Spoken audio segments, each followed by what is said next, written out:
Blood has a strange calm to it. It doesn't scream when it leaves you, it just slides out, quiet, obedient.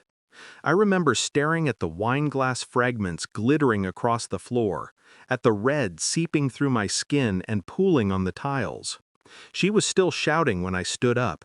My son's voice tangled with hers, words like selfish, control, old woman. I didn't answer, I just walked out. The night air stung. I could still hear them through the door, my son defending her, her voice trembling with rage, not guilt. The kind of rage that hides something else. Entitlement, manipulation, the certainty that she could destroy me and he would help. At the hospital, the nurse asked if I wanted to press charges. I smiled and told her no. Then I texted my lawyer. Phase 1 is complete. I watched the message send, my reflection flickering in the phone screen. Steady, deliberate. I wasn't sure what hurt more, the wound on my arm, or knowing I had raised a son who watched me bleed and said nothing. But I had a plan, and I had patience. It started weeks before Easter.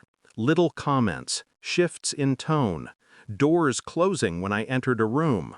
They'd been living with me temporarily, or so they said, my son and his wife. But temporary stretched like rot through the walls. Suddenly, their things filled the guest rooms. Her perfume lingered in the hallway, heavy and artificial. Then came the suggestion. My parents could move in too, just for a while. They need care.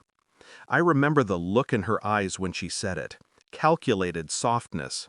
The same look women use before a lie. When I said no, my son stayed quiet. That silence was the first betrayal.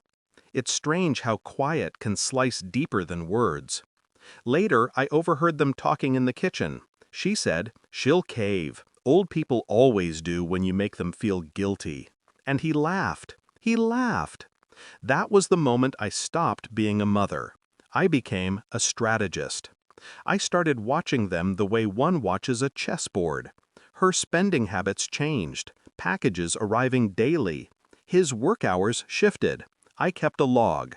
Bank statements, phone records, small details that meant nothing on their own, but everything together. My lawyer called it due diligence. I called it survival.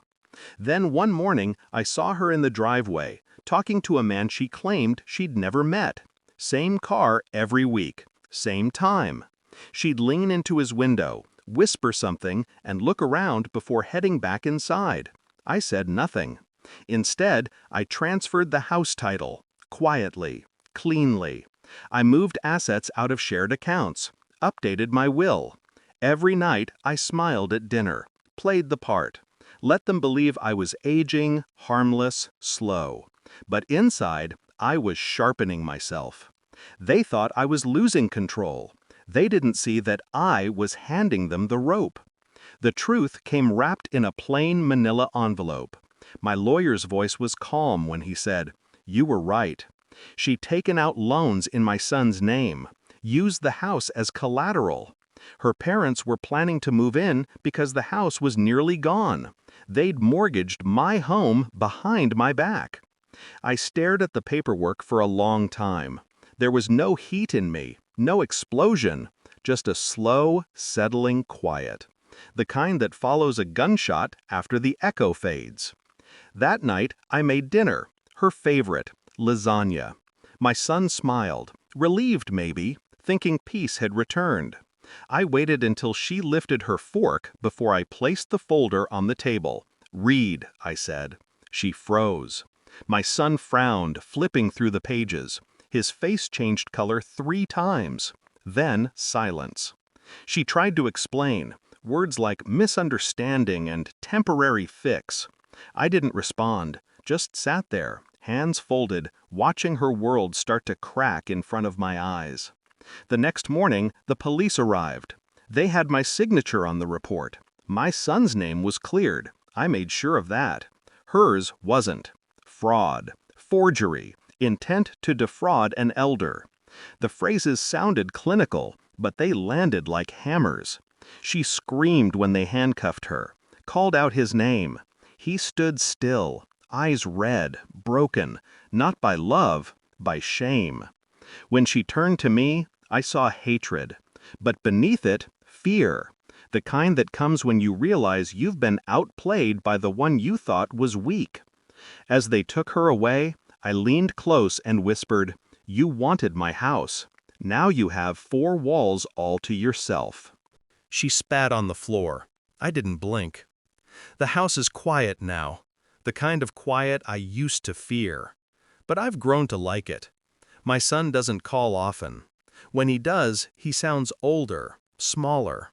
He says he misses her, but I can hear the relief in his pauses. He's learning who she really was. I suppose we both are.